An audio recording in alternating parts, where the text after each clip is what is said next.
എല്ലാ സഹോദരങ്ങൾക്കും നമ്മുടെ യൂട്യൂബ് ചാനലിലേക്ക് സ്വാഗതം. ഇപ്പോൾ പറയാനായിട്ട് വന്നതെന്ന് വെച്ചാൽ മറ്റൊന്നുമല്ല, നേരത്തെ ഞാൻ ഒരു വീഡിയോ വന്നിട്ടുണ്ടായിരുന്നു. മൃദംഗ വിഷൻ്റെ ആ ഒരു പ്രോഗ്രാം ഗിന്നസ് റെക്കോർഡിനെ പറ്റിയിട്ടുള്ള ഒരു വീഡിയോ ചെയ്തിട്ടുണ്ടായിരുന്നു. അപ്പോൾ അതിൻ്റെ ബാക്കി പത്രവുമായിട്ടാണ് ഇപ്പോൾ വന്നിരിക്കുന്നത്. എന്തായാലും കാര്യങ്ങളിലേക്ക് കടക്കുന്നതിന് മുമ്പ് നമുക്ക് ഈ ഒരു വീഡിയോ കാണാം, എന്നിട്ട് നമുക്ക് പറയാനുള്ളതും കൂടി പറഞ്ഞു വരാം. തോമസ് എം എൽ എ വീട് പരിക്കേറ്റ സംഭവത്തിൽ കലൂർ സ്റ്റേഡിയത്തിലെ നൃത്ത പരിപാടിയുടെ സംഘാടകരായ മൃദംഗ വിഷയത്തിലെ വ്യാപകമായ പരാതിയാണ്. നൃത്ത പരിപാടിക്ക് എത്തിയ 12,000-15,000 പേരിൽ നിന്നായി 5 കോടിയിലധികം രൂപയാണ് വയനാട് വേപ്പാടി ആസ്ഥാനമാണ് മൃദംഗ വിഷയം പിരിച്ചെടുത്തത്. എന്നാൽ പരിപാടിക്ക് എത്തിയവർക്ക് അടിസ്ഥാന സൗകര്യം പോലും ഒരുക്കിയിട്ടില്ല എന്നാണ് ആക്ഷേപം. നേരത്തെ രക്ഷിതാക്കളും നൃത്യാധ്യാപികയും ഒക്കെ പ്രതികരിച്ച് നമ്മൾ കേട്ടു. എസ് ശ്യാംകുമാറാണ് ആ വാർത്തകൾ വച്ചിരുന്നത്. ശ്യാം, ഇത് എന്താണ് ഇവർ ഈ ഡ്രസ്സ് കല്യാൺ സെൽ സ്പോൺസർ ചെയ്താന്ന് കേൾക്കുന്നുണ്ട്. അതുകൂടാതെ പലതവണയും 3,500 പെർ ഹെഡ് പിരിക്കുന്നുണ്ട്. ദിവ്യ ഉണ്ണി ഒരു ഡാൻസ് ചെയ്തിറക്കുന്നു. ആ ഡാൻസ് ആ കൊറിയോഗ്രാഫി നോക്കി ഈ കുട്ടികൾ ഓരോന്നായി, അല്ലാതെ ഈ മൃദംഗാവശ്യം ഏതെങ്കിലും തരത്തിൽ എല്ലാവർക്കും പ്രാക്ടീസ് കൊടുക്കായിരുന്നില്ല. എല്ലാവരും അവരുടേതായ രീതിയിൽ അവർ പഠിച്ച് അവരുടേതായ എഫർട്ടിൽ അങ്ങോട്ടേക്ക് വന്നതാണ്. അപ്പൊ യഥാർത്ഥത്തിൽ കുട്ടികളുടെ നൃത്തത്തോടുള്ള ഇഷ്ടത്തെ അങ്ങേയറ്റം തട്ടിപ്പ രീതിയിൽ ചൂഷണം ചെയ്തു ഈ സംഘാടകർ എന്ന് പറഞ്ഞുകൂടെ ശ്യാം പറയട്ടെ? അതിന് മുമ്പായിട്ട് ഞാനും കൂടി ഒന്ന് പറഞ്ഞോട്ടെ. ശ്യാമിന് സമയം തരാം കേട്ടോ. അത് തികച്ചും 100% സത്യമായിട്ടുള്ള കാര്യമാണ്. കുട്ടികൾക്കുള്ള ഡാൻസിനോടുള്ള ആ ഒരു അഭിനിവേശത്തെ ചൂഷണം ചെയ്യുക തന്നെയാണ് ചെയ്തിട്ടുള്ളത്. അതായത് ഇവരെന്താണ് കരുതിയിരിക്കുന്നത്, എന്താണ് കണക്കാക്കിയിരിക്കുന്നത്? ഈ കുട്ടികൾ എന്ന് പറഞ്ഞാൽ പ്രത്യേകിച്ച് പെൺകുട്ടികളായാലും ആൺകുട്ടികളായാലും കലയെ ഇഷ്ടപ്പെടുന്നവർ കലയ്ക്ക് വേണ്ടിയിട്ട് മരിക്കാൻ പോലും തയ്യാറാവും. അത്തരത്തിലാണ് ഇഷ്ടപ്പെടുന്നത്. ഈ വന്ന ഓരോ കുട്ടികളും അങ്ങനെ തന്നെയായിരുന്നു. നമ്മുടെ ടീച്ചറിൻ്റെ കീഴിൽ വന്നത് 102ഓളം കുട്ടികളാണ് നൃത്തത്തിനായിട്ട് വന്നിട്ടുണ്ടായിരുന്നത്. ഇത്രയും കുട്ടികളെ പരിശീലിപ്പിച്ച് കൊണ്ടുവരാനായിട്ട് ആ ടീച്ചർ എടുത്ത ആ ഒരു ബുദ്ധിമുട്ട് എത്രമാത്രമാണ്.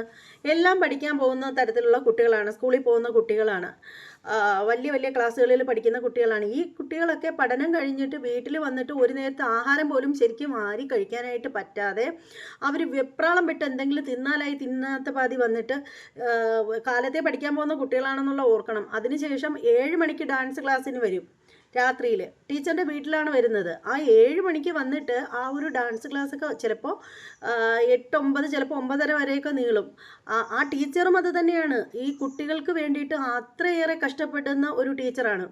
അവർ പകൽ പോയി, അവർക്ക് ഒരുപാട് സ്ഥാപനങ്ങളുണ്ട്, ഡാൻസ് പഠിപ്പിക്കുന്ന ഒരുപാട് സ്കൂളുകളുണ്ട്. അവിടെയൊക്കെ പോയിട്ട് കുട്ടികളെ എല്ലാവരെയും പഠിപ്പിച്ച് എല്ലാം ഇതാക്കിയിട്ട് വന്നിട്ട് വീട്ടിൽ വന്നിട്ട് അവർക്ക് റെസ്റ്റ് ഇല്ല. അവർ വീട്ടിൽ വന്നിട്ടും ഇതുപോലെ കുട്ടികളെ ഡാൻസിന് അവരെ നല്ല രീതിയിൽ മുന്നോട്ട് കൊണ്ടുപോകണം എന്നുള്ള രീതിയിൽ തന്നെ അവർക്കും ഉണ്ട് 2 പെൺകുട്ടികൾ. അവരും ഡാൻസ് പഠിക്കുന്ന കുട്ടികളാണ്. അപ്പോൾ ആ രീതിയിൽ കുട്ടികളെ കൈകാര്യം ചെയ്യുന്ന ഒരു ടീച്ചറാണ്. അപ്പോൾ ടീച്ചറിൻ്റെ കാര്യം മാത്രമല്ല, ഈ കുട്ടികളും അതുപോലെയാണ്. അവർ ഒരു റെസ്റ്റും ഇല്ലാതെയാണ് ഈ കുട്ടികൾ ഈ ഒരു പ്രോഗ്രാമിന് വേണ്ടിയിട്ട് പ്രാക്ടീസും കാര്യങ്ങളും ഒക്കെ ആയിട്ട് ഇരുന്നിട്ടുണ്ടായിരുന്നത്. എൻ്റെ മോളും അതിൽ ഉൾപ്പെടുന്ന ഒരാളാണ്. അതുകൊണ്ടാണ് എനിക്ക് ഇത്രയും കൃത്യമായിട്ട് പറയാൻ കഴിയുന്നത്. എൻ്റെ മോൾ ഉൾപ്പെടെയുള്ള കുറച്ച് കുട്ടികൾക്ക് ഈ ടീച്ചറിൻ്റെ ഇതിൽ തന്നെ നേരത്തെ ഇന്ത്യ ബുക്ക് ഓഫ് റെക്കോർഡും ഏഷ്യ ബുക്ക് ഓഫ് റെക്കോർഡും അതുപോലെ തന്നെ വേൾഡ് റെക്കോർഡും ഒക്കെ കിട്ടിയിട്ടുണ്ട് ഭരതനാട്യത്തിന്. പക്ഷേ അത് ഇതുപോലെയൊന്നും ആയിരുന്നില്ല. ഇതിപ്പോൾ എനിക്ക് തോന്നുന്നു 7 മാസം കൊണ്ടായി ഈ ഒരു പാട്ട് കൊടുത്തിട്ട്. 6 or 7 മാസം കൊടുത്തു ഈ ഒരു പാട്ട്. 2 പാട്ടായിട്ടായിരുന്നു ഇവർ കൊടുത്തിരുന്നത്. ആദ്യം മറ്റൊരു പാട്ടായിരുന്നു, അത് പക്ക കുറച്ച് ടഫായിട്ടുള്ള ഒരു പാട്ടായിരുന്നു. പിന്നീടാണ് ആ ഒരു പാട്ട് മാറ്റിയിട്ട് ഈ ഒരു പാട്ടും കൂടി കൊടുത്തിട്ടുണ്ടായിരുന്നു. 2 പാട്ടാണ് ആദ്യം കൊടുത്തിട്ടുണ്ടായിരുന്നത്. പിന്നീട് ആ ഒരു പാട്ട് മാറ്റിയിട്ട് ഈ ഒരു പാട്ട് മതി, ദിവ്യ ഉണ്ണി ചിട്ടപ്പെടുത്തിയ ഈ ഒരു ഡാൻസ് മതി എന്നുള്ള രീതിയിലേക്കൊക്കെ വന്നത്. അപ്പോൾ ആദ്യം കൊടുത്ത പാട്ടായിരുന്നെങ്കിൽ ഒരു ഗിന്നസ് റെക്കോർഡ് മത്സരത്തിന് കട്ടയ്ക്ക് നിൽക്കത്തക്ക രീതിയിലുള്ള ഒരു പാട്ടായിരുന്നു. വളരെ ടഫായിട്ടുള്ള നല്ലൊരു ഡാൻസ് ആയിരുന്നു. പക്ഷേ ഇത് കുറേ സിമ്പിളായിപ്പോയി എന്നുള്ളൊരു അഭിപ്രായക്കാരിയാണ് ഞാൻ. ഇപ്പോൾ ഈ രണ്ടാമത് കൊടുത്ത ഈ ദിവ്യ ഉണ്ണി ചിട്ടപ്പെടുത്തിയ ഡാൻസ് ആണെങ്കിൽ ഒരു ഗിന്നസ് റെക്കോർഡ് പോലുള്ള ഒരു റെക്കോർഡിന് പറ്റിയൊരു പാട്ടായിട്ട് എനിക്ക് തോന്നിയിട്ടില്ല. ഇതെൻ്റെ പേഴ്സണലായിട്ടുള്ള അഭിപ്രായമാണ്. നിങ്ങളുടെ അഭിപ്രായം എന്താണെന്ന് വെച്ചാൽ നിങ്ങൾക്ക് കമൻറ്റ് ചെയ്യാം. അപ്പോൾ എനിക്ക് തോന്നിയിട്ടില്ല ഇതൊരു ഗിന്നസ് റെക്കോർഡിന് പറ്റിയ ഒരു പാട്ടായിട്ട് എനിക്ക് തോന്നിയിട്ടില്ല, ഒരു കീർത്തനം. പിന്നെ പറയത്തക്കെന്ന് വെച്ചാൽ അവർ പറയുന്നതെന്ന് പറഞ്ഞാൽ കൊച്ചു കുട്ടികൾക്ക് വരെ ഡാൻസിനോട് താല്പര്യമുള്ള ആൾക്കാരാണെന്ന് വെച്ചാൽ ആരായാലും, അതൊരു ചെറിയ കുട്ടിയാണെങ്കിലും അവർക്ക് കൂടി മത്സരിക്കാൻ പറ്റിയ രീതിയിലുള്ള പാട്ട് കൊടുത്തു എന്നൊക്കെയാണ് അവർ പറയുന്നത്. അതെന്ത് ന്യായമാണ്? അതെന്ത് ന്യായമാണ്? കൊച്ചു കുട്ടികൾക്ക് വരെ മത്സരിച്ച് ഈ കൊച്ചു കുട്ടികൾ വളർന്നു വരില്ലേ, അവർക്ക് മത്സരിക്കാനുള്ള സ്റ്റേജും വേദികളും ഒരുക്കുക എന്നുള്ളതാണ് സർക്കാരിൻ്റെ ഉദ്ദേശം എന്ന് പറഞ്ഞാൽ. ഉദ്ദേശം എന്നല്ല, സർക്കാർ ചെയ്തു കൊടുക്കേണ്ട ഒരു കാര്യമെന്ന് വെച്ചാൽ. അല്ലാതെ കുട്ടികൾക്ക് കൂടി പങ്കെടുക്കണം എന്ന് പറഞ്ഞിട്ട് ഈ കുട്ടികൾക്ക് തൊട്ട് 60 65 വയസ്സായവർ വരെ ഉള്ളവർക്ക് ഒരേ പാട്ട് കൊടുത്തതിനോട് എനിക്ക് ഒരു യോജിപ്പുമില്ല. ശരിക്കും ആ ഒരു സോങ് എന്ന് പറഞ്ഞാൽ ഒരു ഗിന്നസ് റെക്കോർഡിൻ്റെ ആ ഒരു നിലവാരമൊന്നും ഉള്ള പാട്ടായിട്ട് എനിക്ക് തോന്നിയില്ല. പാട്ട് കൊള്ളില്ലെന്നല്ല, പാട്ട് വളരെ നല്ലൊരു വളരെ മനോഹരമായിട്ടുള്ളൊരു പാട്ടാണ്. പക്ഷേ ഗിന്നസ് റെക്കോർഡ് പോലെ ഉള്ള ഒരു മത്സരത്തിൽ വയ്ക്കാൻ പറ്റിയൊരു പാട്ടായിട്ട് എനിക്ക് തോന്നിയിട്ടുണ്ടായിരുന്നില്ല. ആദ്യം ഇവർ കൊടുത്ത പാട്ടാണെങ്കിൽ നല്ലൊരു പാട്ടായിരുന്നു, പറയാതെ വയ്യ. പിന്നീട് ഒരു കാര്യം എന്ന് വെച്ചാൽ, ഈ കുട്ടികൾ ഇത്രയും എഫേർട്ട് എടുത്തിട്ട് ഈ കുട്ടികൾ വന്നിട്ട് അവതരിപ്പിച്ചിട്ട് ആ കുട്ടികൾക്ക് ഇതുകൊണ്ട് എന്താണ് എന്ന് എനിക്ക് മനസ്സിലാവുന്നില്ല. ശരിക്കും പറയുകയാണെങ്കിൽ എനിക്കതേക്കുറിച്ച് ഇപ്പോഴും മനസ്സിലാവുന്നില്ല. ദിവ്യ ഉണ്ണിയെ ബേസ് ചെയ്ത് ഇവർ ഈ ഒരു ഷോ വെച്ചതാണെന്ന് ഞാൻ പറയത്തുള്ളൂ. ദിവ്യ ഉണ്ണിക്ക് ഒരു ഗിന്നസ് റെക്കോർഡിൻ്റെ ഒരു ഇത് കൊടുക്കണമായിരുന്നു അവർക്ക്. അതിനവർ പറയുന്നുണ്ട് 2 വർഷമായിട്ട് ഇവർക്കുള്ള ദിവ്യ ഉണ്ണിയുടെയും ബാക്കിയുള്ള ടീം അംഗങ്ങൾക്കുള്ളയും ഒരു പരിശ്രമത്തിൻ്റെ ഫലമായിട്ടാണ് ഇന്നലെ അവിടെ ഇങ്ങനെയൊക്കെയുള്ള ഈ ഒരു പ്രോഗ്രാം അവർ സെറ്റ് ചെയ്തതെന്നൊക്കെ പറയുന്നുണ്ടായിരുന്നു. ഈ ഒരു പ്രോഗ്രാം സെറ്റ് ചെയ്തത് വഴി ആർക്കാണ് ലാഭം? ഈ കുട്ടികളെയൊക്കെ വെറും മണ്ടന്മാരാക്കുകയാണ് ഇവർ ചെയ്തത്. എന്തായാലും ബാക്കി ഇനി ഈ പുള്ളിക്കാരനും കൂടെ പറയുന്ന കേൾക്കട്ടെ.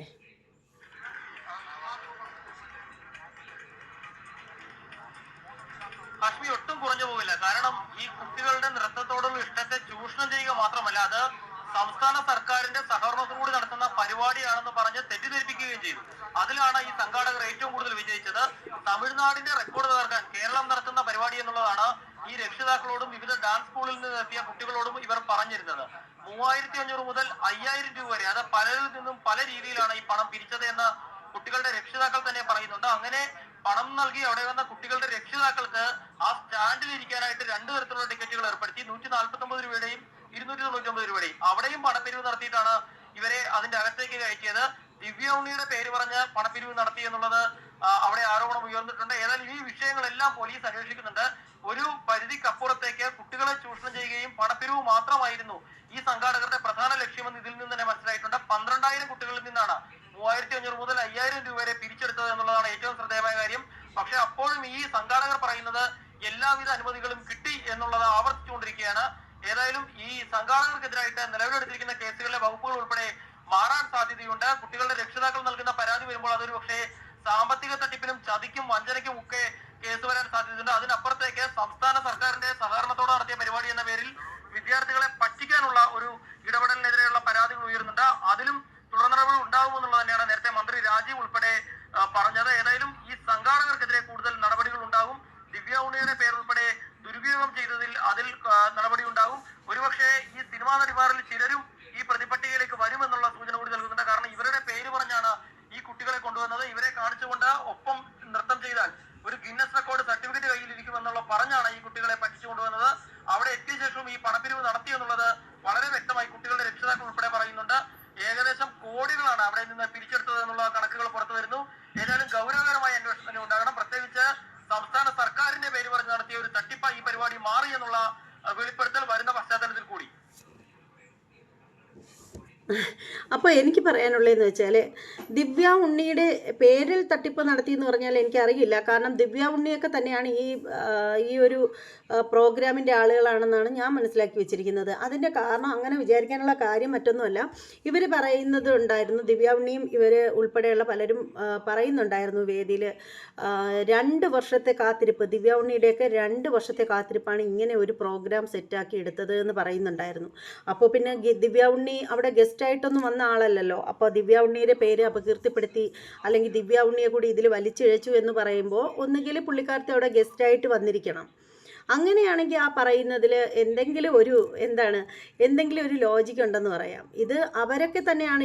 ഈ ഒരു ഡാൻസിൻ്റെ തന്നെ കൊറിയോഗ്രഫി എന്ന് പറഞ്ഞാൽ ദിവ്യ ഉണ്ണിയാണ്, അല്ലാതെ മറ്റാരുമല്ല.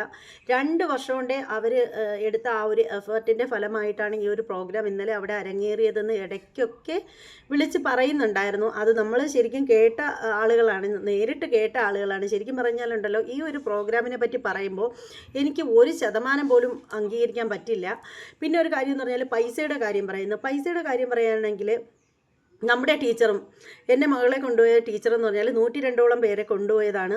പക്ഷേ അവർ നമ്മളടുത്ത് ആരെടുത്തും പറഞ്ഞിട്ടുണ്ടായിരുന്നില്ല നിങ്ങൾ വന്ന് ചെയ്തേ പറ്റുള്ളെന്നോ അല്ലെങ്കിൽ ഇങ്ങനെയാണ് അങ്ങനെയാണെന്നോ ഒന്നും പറഞ്ഞിട്ടുണ്ടായിരുന്നില്ല. അവരൊന്നും ഒരു തരത്തിലും പറഞ്ഞ് നമ്മളെ തെറ്റിദ്ധരിപ്പിച്ചിട്ടല്ല കൊണ്ടുപോയത്. പക്ഷേ അവർ പറഞ്ഞിട്ടുള്ള കാര്യം എന്ന് പറഞ്ഞാൽ ഇതുപോലെ രജിസ്ട്രേഷൻ ഫീ അടയ്ക്കേണ്ടി വരും, പിന്നെ നിങ്ങൾക്ക് ഒരാവേശത്തിന് എടുത്തു ചാടി പേര് കൊടുത്തിട്ട് പിന്നെ മാറാനൊന്നും പറ്റില്ല, പിന്നെ അതൊക്കെ ഓർത്തിട്ട് വേണം ഇതിനകത്തോട്ട് ഇറങ്ങാനുള്ളത് എന്ന് മാത്രമേ പറഞ്ഞിട്ടുള്ളൂ. താല്പര്യമുള്ളവർ മാത്രം പങ്കെടുത്താൽ മതി, ആരെയും നിർബന്ധിക്കുന്നില്ല എന്ന് തന്നെയായിരുന്നു ടീച്ചർ പറഞ്ഞിട്ടുണ്ടായിരുന്നത്. അപ്പോൾ നമ്മൾക്ക് നമ്മുടെ സ്വന്തം ഇഷ്ടപ്രകാരം തന്നെയാണ് നമ്മൾ ഇതാക്കിയത്. പിന്നെ കുട്ടികളെ കൊണ്ടുവന്ന് കഴിഞ്ഞപ്പോഴത്തേക്ക് ഉള്ള ഒരു കാര്യം എന്ന് വെച്ചാൽ നമുക്കൊക്കെ ആ ഒരു ഷോ ശരിക്കും കാണാൻ പോലും പറ്റില്ല, കാരണം ആരെയും തിരിച്ചറിയാൻ പറ്റില്ല. എന്നാൽ പോലും നമുക്ക് അവിടെ കാണണം എന്നുണ്ടെങ്കിൽ നമ്മളവിടെ നമ്മളവിടെ ടിക്കറ്റ് കാശ് കൊടുത്ത് ഓൺലൈൻ വഴി ബുക്ക് ചെയ്ത് ടിക്കറ്റ് എടുക്കേണ്ട ആ ഒരു അവസ്ഥയാണ്. ഗാലറിയിൽ ഇരുന്ന് കാണുന്നതിന് പോലും 190 രൂപ ഒരാൾക്ക് ഒരു ടിക്കറ്റ് എടുക്കുമ്പോൾ ഈ 12,000 കുട്ടികളുടെ പാരൻസ് വെറും 12,000 പേരല്ല വരുന്നത്, ഒരുപാട് പേര് വരുന്നുണ്ട്, ഒരുപാട് പേര്. ഒരു ആളുടെ ഇതിൽ നിന്നും 10 പേർക്ക് വരെ സ്ഥലം ബുക്ക് ചെയ്യാമെന്നായിരുന്നു നമ്മളെ അറിയിച്ചിട്ടുണ്ടായിരുന്നത് ടീച്ചർ വഴി നമ്മൾ അറിഞ്ഞിട്ടുള്ള ആ ഒരു കാര്യമെന്ന് വെച്ചാൽ. പിന്നെയെന്ന് വെച്ചാൽ പറഞ്ഞിട്ടുള്ളൊരു കാര്യമെന്ന് വെച്ചാൽ ഏറ്റവും ഫ്രണ്ടിൽ ഇരുന്ന് കാണണമെന്നുണ്ടെങ്കിൽ 290 രൂപയുടെ ടിക്കറ്റായിരുന്നു ബുക്ക് ചെയ്യേണ്ടതെന്ന്. അപ്പോൾ ഒന്ന് ഓർത്ത് നോക്കുകയാണ്, ഒരാളുടെ പേരിൽ നിന്ന് അവർ ഇത്രയും രൂപ വെച്ചെടുക്കുമ്പോൾ ഒരു 100 പേരിൽ നിന്നാകുമ്പോൾ ഇവരെന്തുമാത്രം കാശ് ഈ ഒരു വകുപ്പിൽ കൂടി തന്നെ നേടുന്നുണ്ട് എന്നൊന്ന് മനസ്സിലാക്കി നോക്കിയാണ്. ഇത് ശരിക്കും കുട്ടികളോട് കാണിച്ച കന്നന്തിരിവ് തന്നെയാണ്, ശുദ്ധതന്തയില്ലാത്തവരോന്ന് വേണമെങ്കിലും പറയാം. കാരണം കുട്ടികളുടെ ആ ഒരു കലയോടുള്ള താല്പര്യത്തെ ശരിക്കും പറയുകയാണെങ്കിൽ ഇന്നലെ ആ ഒരു ഷോ കണ്ടപ്പോൾ തന്നെ ഒരു താല്പര്യം ഇല്ലാതായിപ്പോയി. കാരണം മറ്റൊന്നുമല്ല, നമ്മളൊക്കെ ഒരുപാട് പ്രതീക്ഷകളോട് കൂടിയാണ് വന്നത്. അവരവിടെ എന്താണ് ചെയ്തതെന്ന് വെച്ചാൽ എനിക്കറിയില്ല. ഈ കുട്ടികളുടെ ആ ഒരു കലാവാസനയെ വളർത്തിയെടുക്കാനാണ് ഇതൊക്കെ ചെയ്തതെന്നാണ് വിചാരിച്ചു വെച്ചിരുന്നത്. മത്സരത്തിൽ പങ്കെടുക്കുന്ന കുട്ടികൾക്ക് ഈ പറയും പോലെ ഗിന്നസ് റെക്കോർഡൊക്കെ കിട്ടുമല്ലോ എന്നൊക്കെയുള്ള ആ ഒരു സന്തോഷമൊക്കെ ഉണ്ടായിരുന്നു. പക്ഷേ അതിൽ ഒരു മത്സരമാകുമ്പോൾ നമ്മൾ ചെയ്യേണ്ടതെന്ന് വെച്ചാൽ ഒരു മത്സരമാണെങ്കിൽ അത് വിൻ ചെയ്ത്, അതായത് കട്ട വാശിയോടുകൂടി മത്സരിച്ച് തന്നെ നേടണം. അതിനെ മത്സരം എന്ന് പറയാൻ പറ്റുള്ളൂ. ഇതെന്താണ്, ഇത് ദിവ്യ ഉണ്ണി വന്നു ഡാൻസ് കളിച്ചു. ആദ്യം ട്രയൽ 2 മിനിറ്റ് നേരത്തേക്ക് ട്രയലായിരുന്നു എടുത്തിട്ടുണ്ടായിരുന്നത്. അതിനുശേഷം ഡാൻസ് ഫുള്ളായിട്ട് എടുത്തു. അത് ഈ കുട്ടികൾക്കൊപ്പം കുട്ടികൾ നിന്നു ഇങ്ങനെ ചതുരത്തിൽ നിർത്തി കുട്ടികൾ നിന്ന് കളിക്കുന്നുണ്ട്. ഒരു കൈ ഇങ്ങനെ വിരിച്ച് വെക്കുമ്പോഴുള്ള ഗ്യാപ്പിലാണ് പിള്ളേർ നിൽക്കുന്നത്. പിന്നെ പിള്ളേരുടേത് കുഞ്ഞു കൈകളല്ലേ, ദിവ്യ ഉണ്ണി അതിന് കുറച്ച് സെൻറ്റർ ഭാഗത്തായിട്ട് നിന്നിട്ടാണ് കളിക്കുന്നത്. പിള്ളേർക്കൊപ്പം പുള്ളിക്കാരത്തെയും കളിക്കുന്നുണ്ട്. അപ്പോൾ എന്താണെന്ന് വെച്ചാൽ ഇതിനെ ഒരു കോമ്പറ്റീഷനായിട്ട് ഒരിക്കലും എടുക്കാൻ പറ്റില്ല, ഒരിക്കലും പറ്റില്ല. അവർ പറയുന്നുള്ളൊരു കാര്യമെന്ന് വെച്ചാൽ 50 കുട്ടികൾക്ക് ഒരു ജഡ്ജസ് എന്ന നിലയിലാണ് അവർ നിർത്തിയിരിക്കുന്നതെന്നാണ് പറയുന്നത്. പക്ഷേ അത് ഒരിക്കലും ശരിയായിട്ടുള്ള കാര്യമല്ല. എങ്ങനെയാ അടുക്കി പിടിച്ച് ഉറുമ്പരിച്ച് വെച്ചിരിക്കുന്നത് പോലെ ആളുകളെ നിർത്തിയിട്ട് 50 പേരിനെ എങ്ങനെ ഒരു ടീച്ചർക്ക് നോക്കി മനസ്സിലാക്കാൻ പറ്റും? എനിക്ക് തോന്നുന്നില്ല. 10 കുട്ടികളെ പോലും സെലക്ട് ചെയ്യാൻ പറ്റുമെന്ന് വരില്ല ഒരു ടീച്ചറിന്. കാരണം അത്രയ്ക്ക് അടുപ്പിച്ചാണ് എല്ലായിടത്തിനെയും കൂടി നിർത്തിയിരിക്കുന്നത്. നമ്മളത് നേരിട്ട് കണ്ട ആളുകളാണ് നമ്മൾ. അപ്പോൾ അതിൽ നിന്ന് 50 പേർക്കൊരു ടീച്ചർ കണക്കെന്ന് പറയുമ്പോൾ അതെങ്ങനെ ആ ടീച്ചറിന് 50 പേരെ ശ്രദ്ധിക്കാൻ പറ്റുന്നത്? എല്ലാ പേരും ഒരേ കളർ ഡ്രസ്സും കാര്യം. ഒരു ഡ്രോൺ ഒരെണ്ണം മാത്രമേ ഞാൻ കണ്ടുള്ളൂ. ഒരു ഡ്രോൺ ഇങ്ങനെ കിടന്ന് കറങ്ങുന്നത് കണ്ടിട്ടുണ്ടായിരുന്നു. അതൊരു പക്ഷേ ഏതെങ്കിലും ചാനലിൽ അവർക്കുള്ളതാണോ എന്നറിയില്ല, എന്തായാലും അത് കണ്ടിട്ടുണ്ടായിരുന്നു. പിന്നെ ഇതിൻ്റെ ഇടയിൽ വെച്ചിട്ട് ക്യാമറകളോ മറ്റൊന്നും നമ്മൾ കണ്ടിട്ടുണ്ടായിരുന്നില്ല. നമ്മൾ പക്ഷേ ഈ ഒരു ഷോ തുടങ്ങുന്നതിന് മുമ്പ് നമ്മൾ അറിഞ്ഞുകൊണ്ടിരുന്ന ഒരു കാര്യമെന്ന് വെച്ചാൽ ഒരു കുട്ടിക്ക് ഒരു ക്യാമറ വെച്ചിട്ട് 12,000 കുട്ടികൾക്ക് 12,000 ക്യാമറ ഉണ്ടാവുമെന്നൊക്കെയാണ് പറഞ്ഞു കേട്ടത്. നമ്മളവിടെ വന്നപ്പോഴത്തേക്ക് അങ്ങനെ പ്രത്യേകിച്ച് ക്യാമറകളെയൊന്നും നമ്മൾ കണ്ടില്ല. എല്ലാ കുട്ടികളെയും നിർത്തിയിട്ട് എന്നിട്ട് ഈ പ്രോഗ്രാം അവരങ്ങ് നടത്തുകയാണ് ചെയ്തത്. ഒപ്പം ഈ പറയും പോലെ ദിവ്യ ഉണ്ണിയും കൂടി ഈ കുട്ടികൾക്കൊപ്പം ഡാൻസ് ചുവട് വയ്ക്കുന്നുണ്ടായിരുന്നു. അത്രയാണ് കണ്ടത്. ശരിക്കും അവർ ദിവ്യ ഉണ്ണിക്ക് വേണ്ടി ഒരുക്കിയ ഒരു വേദിയായിട്ടും പണം പിരിക്കാൻ വേണ്ടി എടുത്ത ഒരു വേദിയായിട്ടും മാത്രമാണ് എനിക്ക് ഈ ഒരു ഷോ കണ്ടപ്പോൾ തോന്നിയത്. കാരണം ഒരു ഗിന്നസ് റെക്കോർഡിൻ്റെയൊക്കെ ഗിന്നസ് എന്ന് പറയുമ്പോൾ പിന്നെ അതിലും വലിയൊരു മത്സരം ഇല്ല. അത്തരത്തിലുള്ള ഒരു മത്സരമാണ് മുന്നോട്ട് വയ്ക്കുന്നതെങ്കിൽ ഒരു 1000 കുട്ടികളെ വെച്ച് നിരത്തി നിർത്തി ഇവർക്ക് ചെയ്യിച്ചൂടെ? ഒരു സമയത്ത് 1000 കുട്ടികളെ ആ സ്റ്റേഡിയത്തിൽ നിരത്തി നിർത്തിയിട്ട് കളിപ്പിക്കുകയാണെങ്കിൽ ഒരു 50 സാറന്മാരുണ്ടെങ്കിൽ പോലും അല്ല പിന്നെ അവർക്ക് ഒട്ടുമിക്ക അവർക്ക് വലിയ പരിക്കില്ലാത്ത രീതിയിൽ ഇത് കുട്ടികളെ നോക്കാൻ പറ്റും. പക്ഷേ ഇത് 50 കുട്ടിക്ക് ഒരു സാറെന്നുള്ള കണക്കിൽ കുട്ടികളെ എല്ലാം കൂടെ എല്ലാം ഇറുങ്ങ് പിടിച്ച് നിൽക്കുന്ന കണക്ക് നിൽക്കുകയാണ്. ഇറുങ്ങ് എന്ന് പറയുന്നൊരു സാധനം ഉണ്ടല്ലോ, അതുപോലെ കുട്ടികളെ അടുപ്പിച്ച് നിർത്തിയിട്ട് 50 കുട്ടിക്ക് ഒരു സാറ്, 8 മിനിറ്റുള്ളൊരു കീർത്തനം. അത് പിന്നെ എങ്ങനെ ശരിയാവുന്നത്? ഈ 12,000 കുട്ടികളും മത്സരിച്ചിട്ട് ഈ 12,000 കുട്ടികളും പാസ്സാവുകയാണ്. 12,000 കുട്ടികൾക്കും ഇവർ ഈ സർട്ടിഫിക്കറ്റ് കൊടുക്കുകയാണ്. അതെങ്ങനെ ശരിയാവും? അതെങ്ങനെ ഒരു മത്സരമാവും? നിങ്ങളൊന്ന് ഓർത്ത് നോക്കൂ. ഇതറിയായിരുന്നെങ്കിൽ ഞാനും കൂടി 2 ചുവട് വെച്ചിരുന്നെങ്കിലും വേണ്ടില്ലായിരുന്നു, ഒരു വിഗ്ഗൊക്കെ എടുത്ത് വെച്ചിട്ട് എന്നെനിക്ക് തോന്നിപ്പോവുകയാണ്. എനിക്കും കിട്ടിയാണല്ലോ ഗിന്നസിൻ്റെ ഒരു സർട്ടിഫിക്കറ്റ്. എന്തല്ലേ പറയാണ്ട് വയ്യ. ഇതൊക്കെ എന്താണെന്നാണ് ഈ കാണിച്ചു കൂട്ടുന്നത്? ഇത് ശരിക്കും പറയുകയാണെങ്കിൽ ദിവ്യ ഉണ്ണിക്ക് വേണ്ടിയിട്ട് ഒരുക്കിയ ഒരു ഷോ. എനിക്ക് തോന്നിയത് അങ്ങനെയാണ്, എൻ്റെ തോന്നലാണ് കേട്ടോ. ദിവ്യ ഉണ്ണിക്ക് വേണ്ടി ഒരുക്കിയ ഒരു ഷോ. ദിവ്യ ഉണ്ണിക്ക് അവർക്ക് ഗിന്നസിൻ്റെ ഒരു സർട്ടിഫിക്കറ്റ് കൊടുക്കണമായിരുന്നു. അത് കൊടുക്കുന്ന കൂട്ടത്തിൽ ഈ കുട്ടികൾക്ക് കൂടി പുള്ളിക്കാരത്തിയെ സപ്പോർട്ട് ചെയ്യാൻ ഒറ്റയ്ക്ക് നിന്ന് കളിച്ചിട്ട് ചിലപ്പോൾ പറ്റത്തില്ലല്ലോ. ദിവ്യ ഉണ്ണിക്ക് വേണ്ടിയിട്ട് ഒപ്പം കളിക്കാനും ആൾ വേണമല്ലോ. ഇപ്പോൾ ഒരു 10-12,000 പേരെന്ന് പറയുമ്പോൾ നല്ല റെക്കോർഡാണ് ശരിക്കും. ഒരു ഭരതനാട്യം ഷോ 12,000 സ്റ്റുഡൻറ്റ് ഉൾപ്പെടുന്നതെന്ന് പറയുമ്പോൾ അതൊരു റെക്കോർഡ് തന്നെയാണ്. അത്രയും കുട്ടികളുടെ ഇടയിൽ ഈ പുള്ളിക്കാരത്തി ശരിക്കും പറയുകയാണെങ്കിൽ ചില സിനിമകളിൽ ചില സിനിമയല്ല മിക്ക സിനിമകളിലും നായികരുടെ കൂടെ ഡ്യൂയറ്റായിട്ട് അവരുടെ പിന്നിൽ നിന്ന് ഡാൻസ് കളിക്കാനായിട്ട് കുറേ എണ്ണം കാണുമല്ലേ, അതുപോലെ എനിക്ക് ഫീൽ ചെയ്തത്. ദിവ്യ ഉണ്ണി നായികയായിട്ട് നിന്ന് കളിക്കുന്നു, അവർക്കൊപ്പം കുറേ കുട്ടികൾ കൂടി നിന്ന് കളിക്കുന്നു. ദിവ്യ ഉണ്ണിക്ക് അവാർഡ് അപ്പം തന്നെ കൊടുത്തു കഴിഞ്ഞു. അപ്പം തന്നെ ദിവ്യ ഉണ്ണിക്ക് ഗിന്നസ് റെക്കോർഡിൻ്റെ സർട്ടിഫിക്കറ്റ് ആളുകളുടെ ജനമധ്യത്തിൽ വെച്ച് തന്നെ കൊടുത്തു. ഇനി ബാക്കിയുള്ളത് കുട്ടികൾക്കുള്ള സർട്ടിഫിക്കറ്റ് അവർ വഴിയെ അയച്ചു കൊടുക്കും എന്നാണ് പറയുന്നത്. ശരിക്കും പറയുമ്പോൾ ഒരു മത്സരം ആകുമ്പോൾ ഒന്നുകിൽ ഒരു 1000 കുട്ടികളെ വെച്ചിട്ട് റിസ്ക് എടുക്കാത്ത കാര്യമൊന്നുമില്ലല്ലോ, റിസ്ക് എടുക്കാതെ വല്ലതും നടക്കും. ഈ 1000 കുട്ടികളെ വെച്ചിട്ട് അത്യാവശ്യം ജഡ്ജസിനെയൊക്കെ വെച്ചിട്ട് ഷോ നടത്തണമായിരുന്നു. ബാക്കി ക്യാമറകളും കാര്യങ്ങളും ഒക്കെ ആയിട്ട് ഷോ നടത്തണമായിരുന്നു. അപ്പോൾ 12,000 കുട്ടികൾ, ചിലപ്പോൾ 8 മിനിറ്റ് മാത്രമുള്ളൊരു പാട്ടാണ്. അപ്പം ഒരു റൗണ്ട് കഴിയുമ്പോൾ മാക്സിമം അരമണിക്കൂർ എടുത്താലും കുഴപ്പമില്ല. ഇത്രയും കഷ്ടപ്പെട്ട് അവിടെ വന്ന് ഈ കുട്ടികളെ കൊണ്ട് വരാൻ കഴിയുന്ന പാരൻസ് ആണെങ്കിൽ വെയിറ്റ് ചെയ്യും. അവർ എത്ര സമയം വേണേലും വെയിറ്റ് ചെയ്യും. വലിയ സ്റ്റേഡിയം അല്ലേ, അങ്ങനെ ചെയ്തിരുന്നെങ്കിലും കുഴപ്പമില്ലായിരുന്നു. റിസൾട്ട് അവർ വെപ്രാളം പിടിച്ച് അപ്പം തന്നെ അറിയിക്കേണ്ടിയും വരുന്നില്ല. ഇത് 12,000 കുട്ടികളെ പിടിച്ച് നിരത്തി സമചതുരത്തിനൊക്കെ നിർത്തിയിട്ട് എന്തുവാണ് കാട്ടിക്കൂട്ടിയത്? കുട്ടികൾക്കാണെങ്കിൽ ശരിക്കും പറയുകയാണെങ്കിൽ എൻ്റെ മോൾ ഉൾപ്പെടെ പറഞ്ഞത് പൂഴി കാരണം ശരിക്കും ഡാൻസ് ചവിട്ടാൻ പോലും പറ്റിയില്ലെന്നാണ്. കളിച്ചില്ലെന്നല്ല, ഡാൻസ് അവൾ നന്നായിട്ട് കളിച്ചു, അവൾ അത്യാവശ്യം നന്നായിട്ട് കളിക്കുന്ന കുട്ടിയും തന്നെ. പക്ഷേ പൂഴി കിടന്നത് കാരണം വലിയ ബുദ്ധിമുട്ടുണ്ടായി കളിക്കാൻ എന്നാണ് പറഞ്ഞത്. ഒന്ന് ഓർത്ത് നോക്കൂ. ഈ പണം എണ്ണി മേടിച്ച് കക്ഷത്ത് വെച്ച് സംഘാടകർക്ക് ഇതൊന്നും ശ്രദ്ധിക്കാൻ പറ്റിയില്ലേ? ഇതൊക്കെ അവരുടെ ശ്രദ്ധയിൽ വരാഞ്ഞതിൻ്റെ കാര്യം എന്താണ്? ശരിക്കും പറയുമ്പോൾ എനിക്കിപ്പോൾ തോന്നിയ ഒരു കാര്യം എന്ന് വെച്ചാൽ, ഒരു ഷോ ഒരു 12,000 പേര് പങ്കെടുക്കുന്ന ഒരു ഷോയിൽ 1000 പേരെങ്കിലും ഔട്ടാവണ്ടേ? നല്ലതുപോലെ കളിക്കുന്ന ആളുകൾക്ക് വേണ്ടേ കൊടുക്കാനായിട്ട് ഗിന്നസ് പോലുള്ള റെക്കോർഡുകൾ? അല്ലെങ്കിൽ പിന്നെ ഈ ഗിന്നസ് റെക്കോർഡിനൊക്കെ എന്ത് വാല്യൂ ഉള്ളത്? ഇത് ശരിക്കും പറയുകയാണെങ്കിൽ എനിക്ക് തോന്നിയൊരു കാര്യം പറയട്ടെ.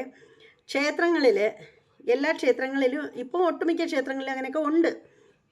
എന്നാലും ക്ഷേത്രങ്ങളിൽ ഉത്സവം നടക്കുമ്പോഴത്തേക്ക് പറയുന്നൊരു കാര്യമുണ്ട്.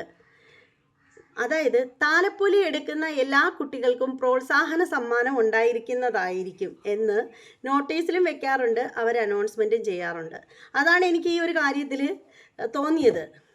താലപ്പൊലി എടുക്കുന്ന കുട്ടികൾക്ക് പ്രോത്സാഹന സമ്മാനം ഉണ്ടായിരിക്കുന്നതായിരിക്കും എന്ന് പറഞ്ഞതുപോലെയാണ് എനിക്ക് തോന്നിയത്. അതായത് ദിവ്യ ഉണ്ണിക്കൊപ്പം ഡാൻസ് കളിച്ച എല്ലാ കുട്ടികൾക്കും സർട്ടിഫിക്കറ്റ് ഉണ്ടായിരിക്കുന്നതായിരിക്കും.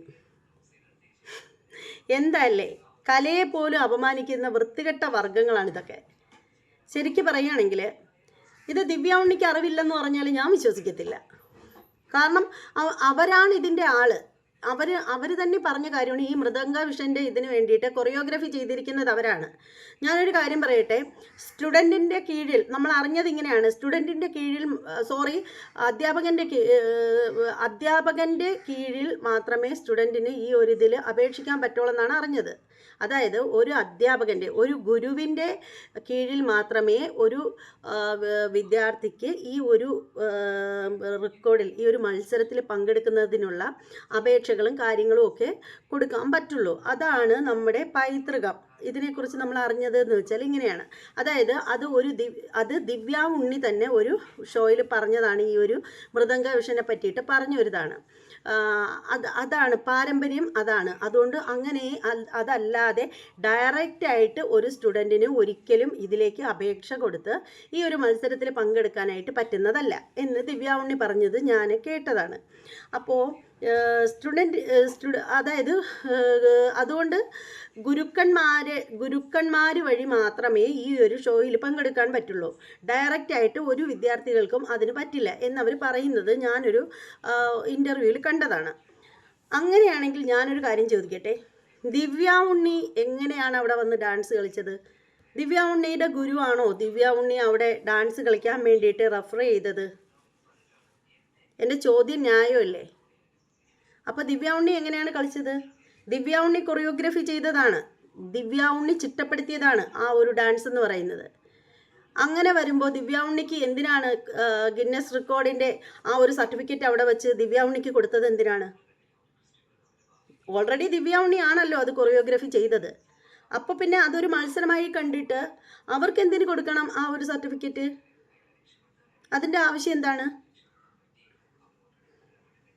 അവരത് കൊറിയോഗ്രാഫി ചെയ്തു എന്ന നിലയ്ക്ക് അവർ പിള്ളേർക്കൊപ്പം ഡാൻസ് കളിക്കുന്നതിൽ ഒരു തെറ്റുമില്ല. പക്ഷേ ആ ഒരു സർട്ടിഫിക്കറ്റ് ദിവ്യ ഉണ്ണിക്ക് കൊടുക്കുകയാണ്. അപ്പോൾ ദിവ്യ ഉണ്ണി തന്നെ പറയുകയാണ്, എൻ്റെ വളരെ കാലത്തെ എൻ്റെ ഒരു സ്വപ്നമായിരുന്നു ഇത്. പിന്നെ എൻ്റെ കൂടെ നർത്തനമാടിയ എല്ലാ കുട്ടികൾക്കും സർട്ടിഫിക്കറ്റ് കിട്ടുന്നതായിരിക്കും എന്നവർ പറഞ്ഞിട്ടുണ്ടായിരുന്നു.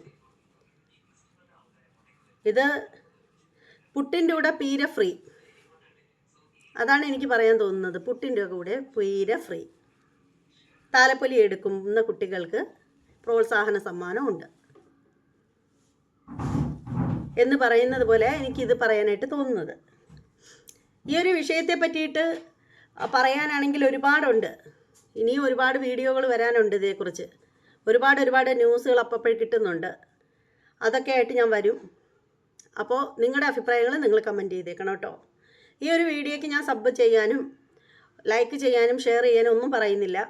കാരണം വളരെ ആത്മരോഷത്തോടു കൂടി തന്നെയാണ് ഞാൻ ഈ ഒരു കാര്യത്തെക്കുറിച്ച് ചർച്ച ചെയ്യുന്നത്. അതുകൊണ്ട് പെട്ടെന്നൊന്നും വിടാനും നിർത്താനും ഒന്നും ഭാവമില്ല എൻ്റെ കാര്യം. കാരണം അത്രയ്ക്ക് ഒരു അത്രയ്ക്ക് ഭയങ്കര ആഗ്രഹത്തോടു കൂടി പോയതാണ്. പക്ഷേ അവിടെ ചെന്നപ്പോഴത്തേക്കുള്ള ആ ഒരു രീതി ഒരിക്കലും അംഗീകരിക്കാൻ പറ്റില്ല ഒരു പാരൻസ് എന്ന നിലയിൽ. കാരണം ഒരു മത്സരമായിരുന്നില്ല അവിടെ നടന്നത്. ഞാൻ പ്രതീക്ഷിച്ച് പോയതൊരു മത്സരമായിരുന്നു. അപ്പോൾ എൻ്റെ മോക്ക് കിട്ടൂലേ എന്നുള്ളത് രണ്ടാമത്തെ കാര്യം. മത്സരിച്ചിട്ട് തോറ്റാലും അതിന് അന്തസ്സ് ഉണ്ടല്ലോ. ഇതവിടെ നടന്നത് മത്സരമല്ല. ദിവ്യ ഉണ്ണി ഡാൻസ് ചെയ്തു, ഒപ്പം കുട്ടികൾ ചെയ്തു. സിനിമയിൽ നായികയോ നായകനോ ഡാൻസ് ചെയ്യുമ്പോൾ അവരുടെ പിന്നാലെ കുറേ വാലുകൾ കിടന്ന് ഡാൻസ് ചെയ്യുന്നത് പോലെ സമ്മാനം കൊടുക്കുമ്പോൾ അവർക്ക് പ്രോത്സാഹന സമ്മാനം കൊടുക്കുന്നു, അത്രയേ ഉള്ളൂ. ദിവ്യ ഉണ്ണിക്ക് സമ്മാനം കൊടുക്കുമ്പോൾ ഇവർക്കും പ്രോത്സാഹന സമ്മാനം. മത്സരമായിട്ട് തോന്നുന്നില്ല. ഇനി ഇതിനെതിരെ എന്നെ എന്തുമാത്രം ഏറിയിൽ കയറ്റിയാലും വിമർശിച്ചാലും ഒരു പ്രശ്നവുമില്ല. പക്ഷെ ഞാൻ പറയാനുള്ളത് ഞാൻ പറഞ്ഞുകൊണ്ടേയിരിക്കും.